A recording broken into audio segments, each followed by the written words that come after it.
Madam President. Senator from New Jersey. I thank the Madam President for the recognition, and I thank Senate Leader for his words. Senate Leader the Democratic leader talked about what's happening in our country. I have never seen something like this before in all my years, where hundreds of thousands of Americans have been out in protest, and not just certain sectors, all 50 states, large cities and small towns, Americans from every background, race, religion, political party, have joined together following the gruesome capture of the torture and murder of a fellow American. This is a profound moment. It is a moral moment, and we know this is not a partisan moment because the goodwill of all Americans is evident from national polling that shows that real reform is widely supported by people of both parties, to just the voices of people that are saying that we are a nation formed around a fundamental idea of life, liberty, and the pursuit of happiness, to have it so fundamentally violated. The call is for us to act, to come together as good men and women and do something to protect human lives. And we've done that before on the federal level in a bipartisan way. Come together to protect people against indiscriminate violence. From the Violence Against Women's Act to even the historic bipartisan work that went on to get 99 members of this body behind an anti-lynching bill. I am grateful for that aspect of our history, that this is a body that has acted multiple times to try and protect human life. Well, no one need watch a video of 8 minutes and 46 seconds again to understand that this body now holds a true moral choice of how will we act, what will we do in this moral moment in our country. Will we come together and protect life and liberty, or will we do nothing and allow the violence to happen, the cycle in our nation, the name after name after name after name that we know, and the thousands of other names that we do not know? Black lives being abused, civil rights being violated, lives being lost because we have failed the moment in our nation. A little over 2 weeks ago, Leader Schumer, Senator Harris, and I, along with colleagues in the House, introduced an act that was narrowly focused on accountability. It zeroed in on what we could do to create accountability, to ensure oversight, to implement transparency, and to ban actions that people in this country, in both parties, widely believe should and must be banned. The bill that is being put forth by Leader McConnell is wholly unacceptable to bring accountability, transparency, consequences when our common values as a country are violated. This is not about partisanship, a Republican bill and a Democratic bill. It is about taking meaningful action that will create change. The bill Leader McConnell wants to put on the floor is called the Justice Act. It belies its name because it does not in any way even serve as a starting point or even a baseline for negotiations. The American people are not in the streets chanting, "We want more data, we want more data." The American people are not in the streets chanting, "Give us a commission. Give us a commission."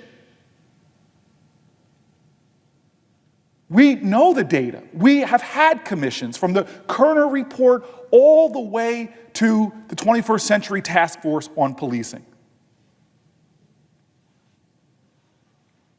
What we are hearing a demand for from voices all over our country, including leaders in police departments, to mayors, to local leaders, to activists, is real accountability, that if you do something wrong in America, there will be consequences, that no one is above the law, that we in this country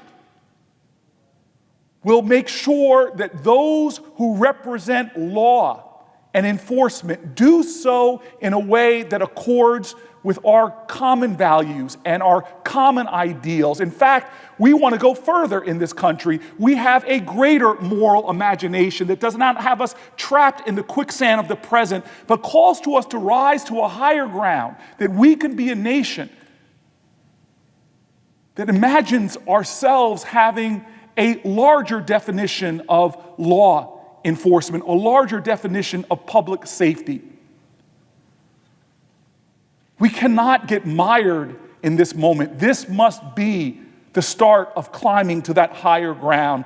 But the problem with the bill that the leader McConnell wants to put on the floor, it's not bold, it's not courageous, there is no great imagination about what we can be. It doesn't challenge us to come together. What it does is it guarantees that the cycle of violence in our country, the cycle of the abuse of civil rights, the cycle of death that has so moved so many Americans will continue. If we don't implement real measures of accountability for police officers in this country, as the Republican bill fails to do, it is not if, but when we will be back here again after another police officer kills another unarmed black person and faces no fear of federal accountability in the courts. If we don't establish real transparency measures with a national registry of police misconduct, which Leader McConnell's bill fails to do, it is not if, but when we will be back here again after another officer who has a record of the inappropriate use of force will get fired from one town and hired in the next and end up hurting another citizen, violating their civil rights, or worse, killing them.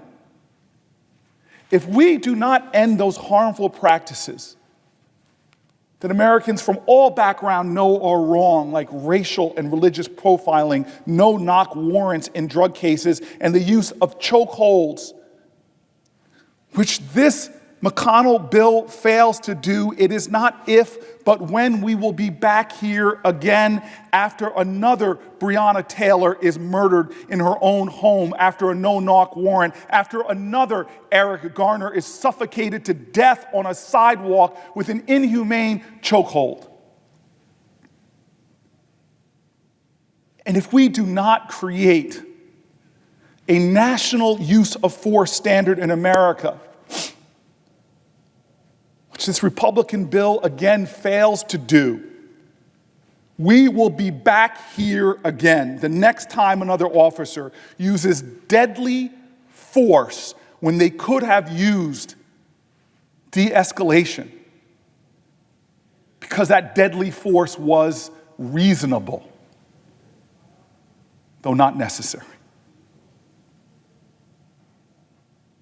I hear the voices. We all hear the voices.